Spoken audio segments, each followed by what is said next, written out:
शेर उथियो दिलेर उथियो तो सिंधी उन्हीअ जे संग हलो। गद्दार लुटेरन चोरन सां करणी आहे त जंग हलो।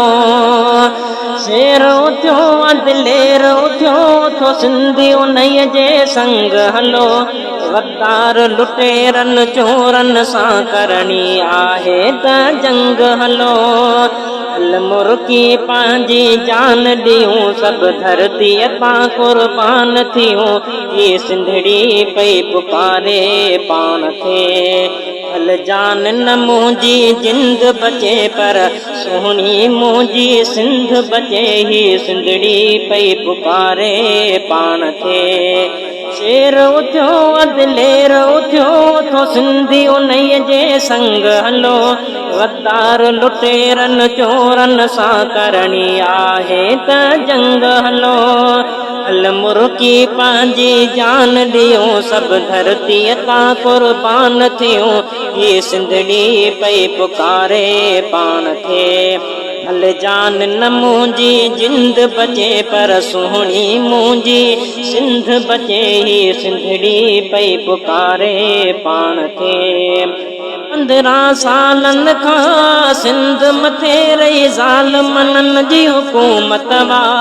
अगवा चोरी धाड़ा थियो नुक़सान तॾहिं न शरीयत वा। 15 सालनि खां सिंध मथे रही ज़ालिमनि जी हुकूमत वा।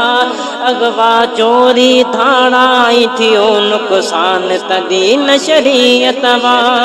हल मुर्की पंहिंजी जान ॾियूं सभु धरतीअ तां कुर्बान थियूं। ही सिंधड़ी पई पुकारे पाण खे।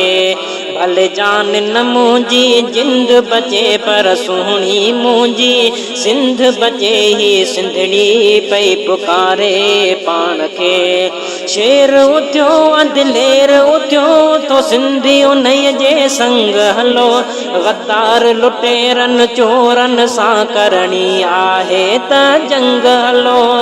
हल मुर्की पंहिंजी जान ॾियूं सभु धरतीअ तां कुर्बान थियूं। ही सिंधड़ी पई पुकारे पाण खे। भले जान न मुंहिंजी जिंद बचे पर सुहिणी मुंहिंजी सिंध बचे। ही सिंधड़ी पई पुकारे पाण खे। वान खां छा उलमा हक़ खे हर बार धिकारनि था ज़ालिम। कानून शरीयत ईंदो जॾहिं वान अंदर हूंदा आलिम। वान खां छो उलमा हक़ खे हर बार धिकारनि था ज़ालिम। कानून शरीयत ईंदो जॾहिं वान अंदर हूंदा आलिम। हल मुर्की पंहिंजी जान ॾियूं सभु धरतीअ तां कुर्बान थियूं। ही सिंधड़ी पई पुकारे पाण खे। भले जान न मुंहिंजी जिंद बचे पर सुहिणी मुंहिंजी सिंध बचे। ही सिंधड़ी पई पुकारे पाण खे। शेर उथियो दिलेर उथियो तो सिंधी उन्हीअ जे संग हलो। गद्दार लुटेरन चोरन सां करणी आहे त जंग हलो। हल मुर्की पंहिंजी जान ॾियूं सभु धरतीअ तां कुर्बान थियूं। ही सिंधड़ी पई पुकारे पाण खे। भले जान न मुंहिंजी जिंद बचे पर सुहिणी मुंहिंजी सिंध बचे। ही सिंधड़ी पई पुकारे पाण खे। हल नोड़ी हुज़ूर बख़्श हाज़िर थी उलमा ते वक़्तु ॾुखियो आहे। राशिद सां सिंध समूरी ऐं मौलाना पाण उथियो आहे। हल नोड़ी हुज़ूर बख़्श हाज़िर थी उलमा ते वक़्तु ॾुखियो आहे। राशिद सां सिंध समूरी ऐं मौलाना पाण उथियो आहे। हल मुर्की पंहिंजी जान ॾियूं सभु धरतीअ तां कुर्बान थियूं। ही सिंधड़ी पई पुकारे पाण खे।